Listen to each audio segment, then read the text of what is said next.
Ito ang nakakagulat, trending at pinag-uusapan ngayon sa mundo ng social media na ayaw ipalabas ng mga bayarang media. Tila isa-isa na ngang naglalabasan at nagsasalita ang ilan sa mga senador upang ilantad ang katotohanan patungkol sa di umano'y iligal na pag-aresto sa dating Pangulong Duterte upang isuko sa mga banyagang hukuman at dalhin sa dahig Netherlands. Kaya naman ang former president na si Juan Miguel Zubiri ay hindi na rin napigilang basagin ang katahimikan at katotohanan at tila tahasan niya nitong sinampal ng kahihiyan ang mga sangkot sa iligal na pag-aresto sa dating Pangulong Duterte. Gaano kaya ito katotoo? Ating alamin. Matapos nga ang mahabang pananahimik ng Senate President na si Juan Miguel Zubiri ay tila matapang na itong humarap sa publiko at walang pagdadalawang isip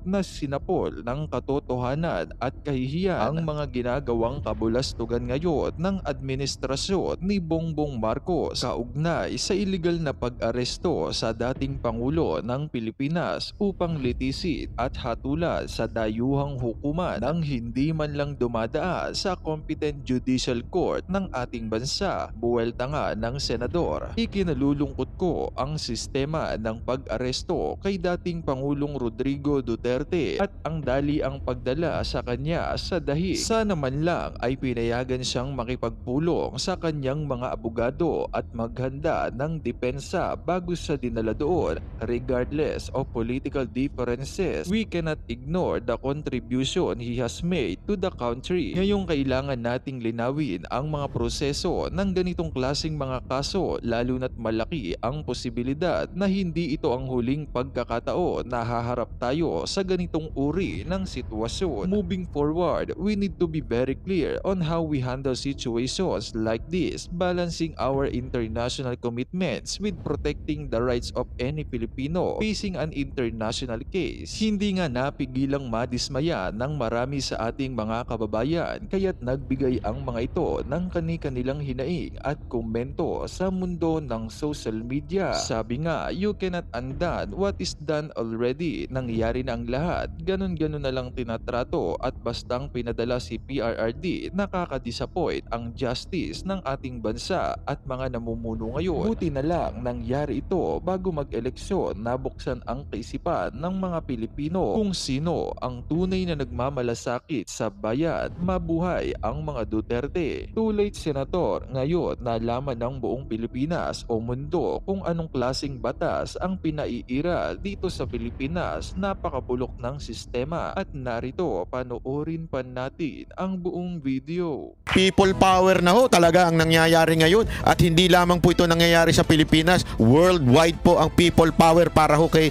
Pangulong Duterte at hindi lang po yun, ang matindi naman sa kabilang kampo naglalaglaga na po sila, alam mo naman yan ang unitae, laglagan, walang tulungan at higit sa lahat traidoran, no, yan ang totoo. Hindi totoo po mga kababayan ha. Yan po ang nangyayari sa kampo ng mga Duterte.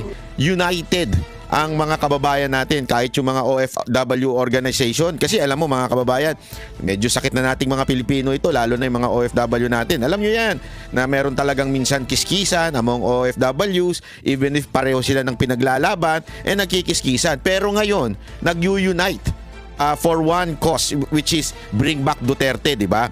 Pero yung kabilang kubol, ano ginagawa nila? Ayun, pati yung kapatid nilalaglag, di ba? Ang lupit. Mamaya pag-uusapan natin yan ha.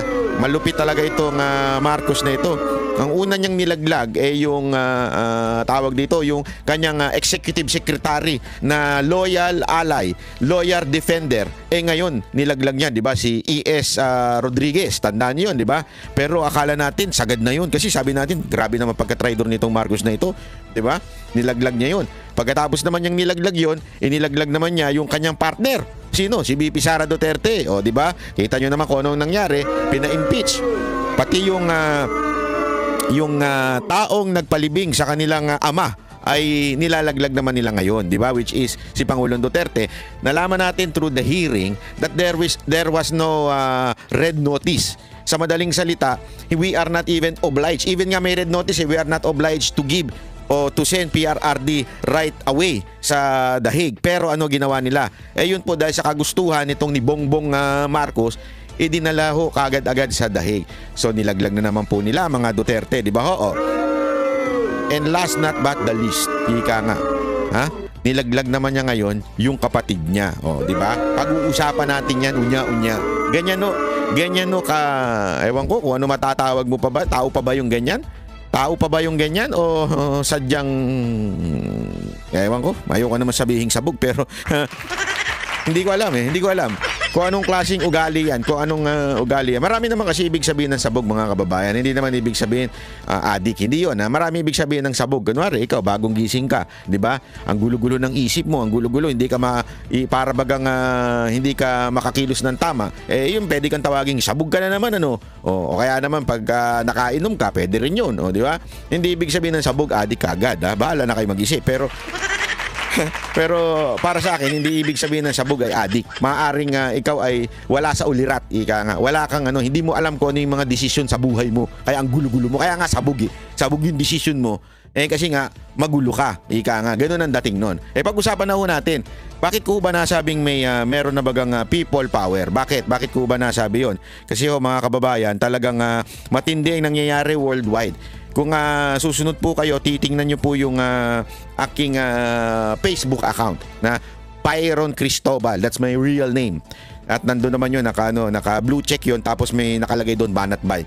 Pag tiningnan nyo po yun sa Facebook, i-follow nyo na po ako, Byron Cristobal. Pag tiningnan nyo doon, sineshare ko yung mga nangyaring event ngayong araw na ito. It is really overwhelming. To the point na, paano nangyari ito? As in, people were amazed. People were shocked. Even foreigners are really shocked. At ang halimbawa ko na nga po doon ay yung aking pong inatinan mismo dito sa Japan. Alam mo, nung una, medyo, walang biro ito. Hindi ko lang sinasabi pero meron akong doubt na kasi last week lang, nag-rally na ho sila yung umuulan. Maraming tao na nun. As in, marami na. Sabi nung kaibigan ko kasi, si kaibigan ko si Bojo sinasabi niya nga sa akin, napakaraming tao na noon nung umuulan na yun. Nandun din siya. Tapos sabi ko, naku, aatin pa kaya yan? Kasi tandaan ninyo, ang mga OFW, yung holiday o yung tinatawag na day off nila, precious yan eh. Alam ko yan kasi naging OFW ako sa Middle East eh. So yung pag sinabi mong trabaho ka. Nakalimutan ko na kung anong araw ang day off namin doon. I think Monday ata yung day off namin doon kasi Thursday and Friday yun yung big time. May show, di ba? So ang alam ko noon, Monday. So looking forward kami noon na magma-Monday na, day off na. Diyan na ako maglalaba, diyan na ako magsha-shopping, diyan na ako pupunta doon sa pasyalang gusto kong puntahan. Yan ang OFW, yan ang buhay ng OFW eh. Marami tayong gusto mong pumunta, tumingin ng isang gamit, doon ka i-prepare mo na yun yung day off mo na yun. Kaya nasa isip ko, 2 day off na isasakripisyo ng mga OFW dito sa Japan kasi mantakin mo, di ba? Hindi ho sila nag-day off nung lakaran, nag-rally pa sila. Ang haba naman ang rally dito, hindi ho mabilisan, mahaba. Nagkataon lang kanina, maikli kasi nabigla yung pulis, nagagalit yung pulis sa amin kasi nga ang expected lang, hundreds lang sa tingin ko umabot ng 1,000 yung naglalakad kanina at talagang naparalyze yung Shibuya. Alam mo, ako nga nahihiya kasi dito mga kababayan, ang konteksto sa Japan, dito people are courteous. People are nakaano na sa na embed na sa puso nila yan at sa isip nila na hindi ako makakaistorbo ng kapwa. Mula bata hanggang paglaki yan ng training ng mga Hapon. Kaya nga kung papansin niyo, lagi kong pinopost yan. Isa sa mga na-enjoy ko dito yung coffee shop. Kasi ang coffee shop dito, coffee shop talaga. Hindi yung sa Pilipinas, yung coffee shop parang ginawang palengke na tinatambayan ng ingay-ingay, nagchichikahan. Dito hindi, ang coffee shop, pupunta ka doon mag-isa, magbabasa ka. O di kaya may magkukomputer ka. Yung talagang walang ingay. Pag nagsalita ka doon, medyo mapapatingin sa'yo yung tao kasi parang ang bastos mo naman. Nandito para matahimik. Sa tren, ganun din, tahimik. Kahit nga po paglasing ka Paglasing ka, yung mga tao dito talagang nakayuko lang, nakaganon lang Sa atin, paglasing ka, parang siga ka di ba? Paglasing ka sa Pilipinas, parang pagmamay-ari mo yung bar. Ano yan? Pilipinas, bakit na yan? Bili mo itong ito. Dito hindi ganun. Pagka dito, Oo, maingay sila doon sa table mo, kayo-kayo. Pero pagkatapos yun, puro ganun pa rin eh. Lasing na yan ha. Kasi nga, ang ano nila dito, huwag kang makakaistorbo ng kapwa mo. Dito, ganyan ang senaryo sa Japan. Kaya nga ako kanina, grabe papakita ko sa inyo, sobrang naistorbo yung Shibuya. Mantakin mo ha, linggo to. Ang daming tao sa Shibuya. Tapos itong mga Pilipino naglalakad paikot-ikot. May dala-dala. Tapos sumisigaw. Ayaw na ayaw pa naman ng mga Hapon yan yung sumisigaw. Ayaw nila yan kasi maingay. Pambihira, non-stop yung Duterte, bring back home Duterte. Mga ganun. Ako nga, gusto ko na sumayaw kanina eh. Nahihiya lang. Ako medyo ako kanina ha. Para sa mga kababayan natin nandito kanina, medyo nahihiya ako kanina eh. Kasi alam ko yung kultura ng mga Hapon hindi ganito eh. Hindi yung maingay. Pag nag-rally sila, ewan ko, parang may prayer rally. Parang ganun sa kanila mag-rally. Diba, pag nangangampanya sa kanila, tahimik lang. Ganun lang eh, wala na yung, sa atin, palaman. Duterte. Ganun eh, parang iskandaloso. Di ba? Kanina ho, mga kababayan, para mas ma-imagine ninyo yung nangyayari, ipapakita ko ho sa inyo. Ha? Eto, hindi ko naman in-edit na to kasi wala na akong time mag-edit. Basta pinache-pache ko na lang. Tingnan ninyo ha kung gaano na antala ang trapiko ng Shibuya. At saka ng paikot yan eh, paikot. Ito. Saan na yan?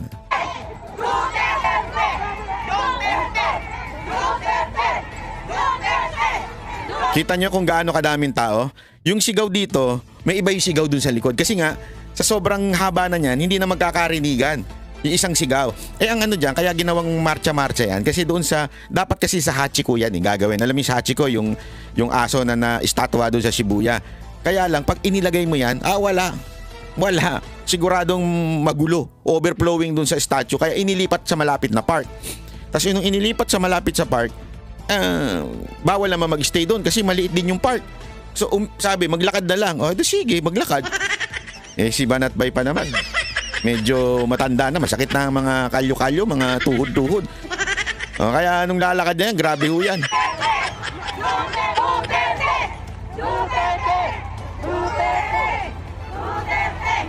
At take note mga kababayan hindi ho ito magkakakilala. Okay? Yung mga organizer magkakakilala. Pero the rest, talagang kusa lang silang nagpunta. At alam nyo, marami ako pinupuntahan kasi dito mga kababayan, siyempre ang trabaho ko ho, alam nyo naman, entertainment ako. So yung mga kaibigan kong mga Hapon, may mga umisiyan dito. So pinupuntahan ko yung mga umisi nila dito, chinecheck ko bilang consultant nila, chinecheck ko yung mga lugar. Pag check ko ng mga lugar, kahit ho sa mismong umisi, meron silang event na Duterte event. Ganong kalupit mga kababayan. Kahit yung mga nandun, mga ano na ho yun, mga residente na po yun nag-i-event sila para kay Duterte. Magkukulay green sila, may papalabas silang video. Ganon kalupit yung nangyayari dito sa Japan. Talagang, alam mo sabi ko nga, eto nga gusto ko lang mga kababayan, una sa lahat, gusto kong pasalamatan po si Bongbong Marcos. Palakpakan natin. Pasalamatan si Martin Romualdez. At higit sa lahat, si Torre. Dahil sa inyong tatlo, nagising ang diwa ng mga Pilipino. Dahil sa inyong tatlo, yung mga natutulog na walang pakialam sa politika, nabubuhay lang para sa sarili nila. Naintindihan ko yun kasi mahirap sa Pilipinas, mahirap na dito. Pag nandito ka na dito at detached ka na sa nangyayari sa Pilipinas Pero dahil sa inyong tatlo, nagising ang mga diwa nila. Palakpakan natin sila. Kahit yung mga walang pakialam sa politika dito, ay naku, yung mga kasama ko dito na mga nagiging kaibigan na natin dito na ang kanilang mga buhay ay malayo naman sa Pilipinas, malayo na. Wala na, dito na pamilya nila, nandito na lahat, wala na sila doon. Pag nakita kami ngayon, grabe ang tanungan, ang bibigat, parang hirap sagutin. Mamaya sasagutin natin yan. Ang tanong kagad nila sa akin, may pag-asa pa ba si Tatay Digong na mauwi? Mamaya sasagutin natin yan. Kasi alam nyo mga kababayan, yan po ang tanong ng bawat isa. Anong nangyari sa Pilipinas? May pag-asa pa ba? Panoorin muna natin to.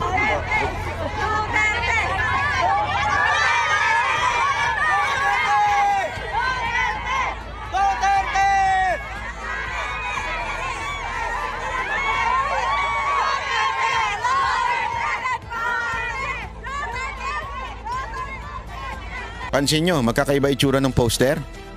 Yung mga tarpaulin. Alam niyo kung bakit? Kasi kanya-kanya yan. Hindi yan yung organizer. O ito ha, bitbitin nyo to. O ito, bitbitin nyo. Hindi, kanya-kanya po silang pagawa. Yung isa nga dyan, nakita ko sulat pa eh. As in sulat, Japanese ang pagkasulat. At tapos tinanong ko sa kanya, ate, anong ibig sabihin yan? Baka mamaya nagbebenta ka na ng soft drinks dyan. And then, sabi ni ate, ibig sabihin nun, pinapaliwanag niya in Japanese para nababasa ng mga Hapon na nakakakita that yung president namin kinidnap at walang kasalanan yon at dapat ibalik sa Pilipinas. Ang galing ni ate, nakalimutan ko lang picturean, ngayon ko lang naalala, dapat pinicturean ko talaga. Kasi nga, bangingi pa ako niyan. Gagigising ko pa lang yan na yan na kagad na pinuntahan natin. Wala pa akong kape niyan eh.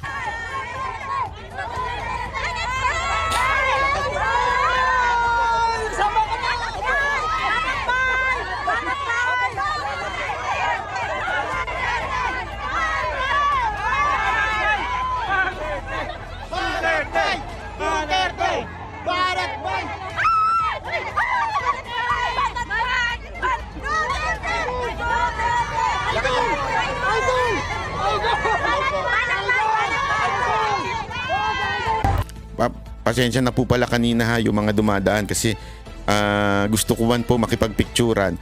Napapagalitan tayo pag tumitigil yung linya eh kasi naglalakad dyan eh. Pag tumigil, sumisigaw yung pulis. Gumagano yung pulis kaya tuloy naiilang ako baka mamaya ipa-deport ako eh. Sabi na, ang gulo-gulo nito nagpipicture-picture. Baka mamaya gano'n yung sinasabi tapos biglang pa ako. Sabihin, hindi ka pwede makipag-rally dito. Hindi po ako nagra-rally, nagbibideo po ako. Nagbablog po ako.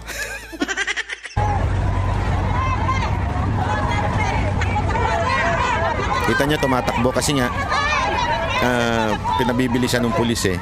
Kasi isipin mo imaginein mo, kayo mga nakapunta na sa Japan, may imagine nyo yan, pinatigil ang traffic dahil lang sa haba ng linya. Ang haba ng linya na yan. Pinatigil ng mga pulis ang traffic. Sigurado ako busit na busit yung ibang mga Hapon dyan. Pero wala silang choice eh. Actually, tinatanong nga nila yung ibang mga may mga Hapon na sumama, mga asawa siguro ito. Tinatanong nung ilang mga Hapon na dumadaan kung ano yun. Tapos yun nga, pinapaliwanag.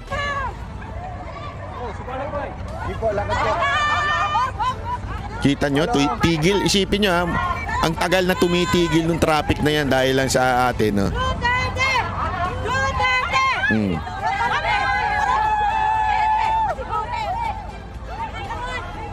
Sige po, lakad lang po. Katanggal yung mga taba natin, kanina. Mga kababayan ko sa Japan, Ang hirap tumakbo, tumatakbo rin ako dyan, eh.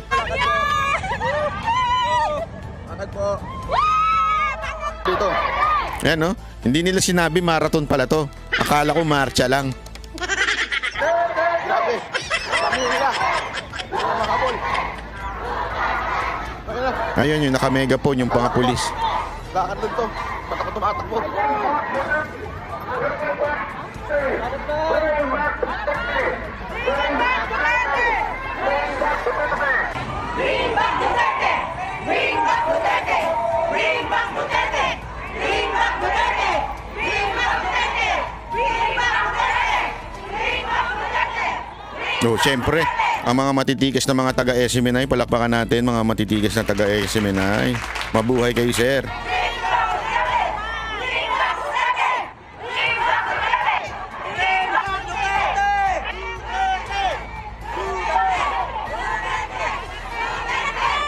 Yan ang masasabi mo una sa lahat, walang bayad. Bakit? Kitang-kita nyo naman, hindi nagtatago. Yung mga aktivistang mga NPA nakagano, may hawak na tarpaulin, nakatago yung mga muka. Alam mong binayaran. Unlike dito, kita nyo naman, iba-iba pa nga yung sigaw. Bakit? Kasi organic di ba? Pag organic ka, iba-iba yung sigaw, hindi kayo tinuturuan, iba-iba yung tarpaulin. At alam mo, mamaya may kikwento pa ako sa mga inside story. Mga inside story. Gusto nyo malaman? Unya.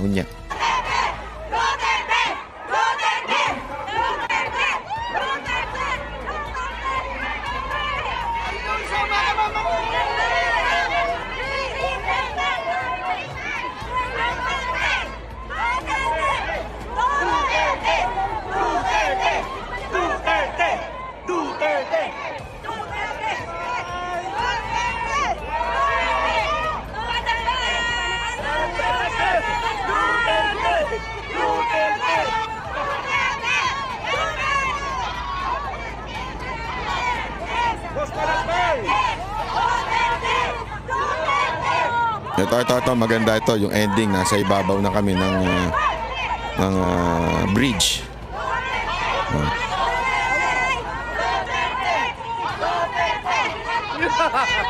Kasama po natin si Banat Bay. Ngayon, si Bojo ang ating kaibigan. Everyday kita pinapakinggan! So ito, dalagbit-bit pa si Romualdez, oh.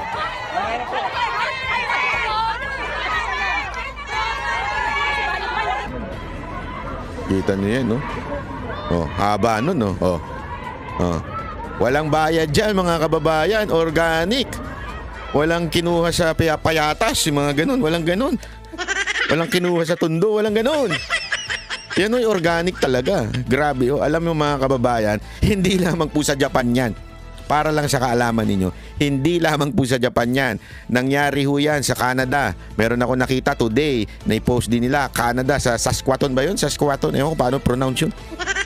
Grabe, nakita ko, snow ha. Pero lumalakad yung mga tao. Hindi ho biro snow dyan sa Saskatoon ha. Nagpunta na ako dyan.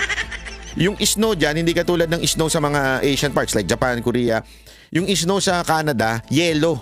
Dito kasi powdery pa eh. Yung matitiis mo pa kahit pa paano. Powder yung ngayon pagka kinuha mo powder, di ba? Yung sa Saskatoon, pag lumapag, yellow, madudulas ka, ganun. Ganun yung mga katulad din sa New York, ganun din eh. Matindi, pero grabe, hindi mo napigilan yung mga naglalakad po na mga kababayan natin. Oh, ito pa, papakita ko sa inyo rin ito ha. Ito. Sana, ito naman yung sa mismong sa Netherlands. Oh, kita niyo yan? Grabe din po yan, oh. Ang dami talagang tao na nagpunta. Oh, pakita natin yung video niya para baka sabihin ninyo edit yan. Alam mo naman yung mga ulul na mga tanso vlogger na tatanga-tanga. Ito pa, isa pa to sa Canada oh. Ito naman. Ayan, yan sa Canada. Yan sa Canada. Vancouver. Lupit oh. Oh. Kaya alam nyo mga kababayan ha. Ito pa susunod oh. Ito pa papakita ko pa sa inyo sa ano to, Dahig mismo sa Netherlands. Oh. Ano ang sigaw ng masang Pilipino? Sino ang pinakamagaling na presidente ng Pilipinas? Sino ang mahal ng mga Pilipino? Duterte! Duterte! Grabe. Nakakakilabot. Wala talaga. Pasalamatan nun natin si Bongbong Marcos, si Romualdez at saka si Torre dahil sa inyo nagising ang diwa ng bawat Pilipino. For today, gusto ko lang po hatugan ang ating Oh, yan ha. nandito ngayon. Okay. Oh, yan ha. Oh, para lang. Sandali. Chotomate. Yan, easy lang. Okay? At kahit to sa sa Maynila, meron sa Pilipinas, meron din po. Sila Boss Dada, nagpunta naman sa saan ba itong pinuntahan ng mga banateros na ito? Ito mga banateros na ito eh. Nagpunta sila sa ito yung kapatid kong Ewan. Oh, ito rin yung mga dalawa ko pang kapatid na naiwan sa refrigerator. Oh, ayan oh. Nagpunta rin ho sila. Gusto niyo bang pumunta sa Japan? Naku po. May mga visa po 'yan. Oo, may mga visa po 'yan. Si Coach Oli at saka si Boss Dada may visa po 'yan. Kung gusto niyo silang pumunta sa March 30 at saka ako, i-request nyo lang po sa SMNI. Sabihin nyo sa SMNI, pwede po ba, natin sila, bombahin natin. Biro lang. Papuntahin kasi siyempre may trabaho kami. Diba? Meron kami trabaho sa SMNI. So, para papuntahin kami dito, kailangan malaman ng sabihin nyo sa kanila, punta kayo sa SMNI page. Nire-request po namin ng Banateros pumunta dito sa Japan. Ganyan, ya. Sama-sama tayo, people power tayo. O kaya naman, nire-request po namin pumunta ang Banatero sa Dahig. Yan. Ganon. Kung gusto nyo kami makita, kung gusto nyo lang naman. Pero kung ayaw nyo kami makita, wala namang problema. Wala tayong magawa. Talaga dyan, hindi nyo kami gusto makita. Wala tayong magawa ba? Hindi, biro lamang po.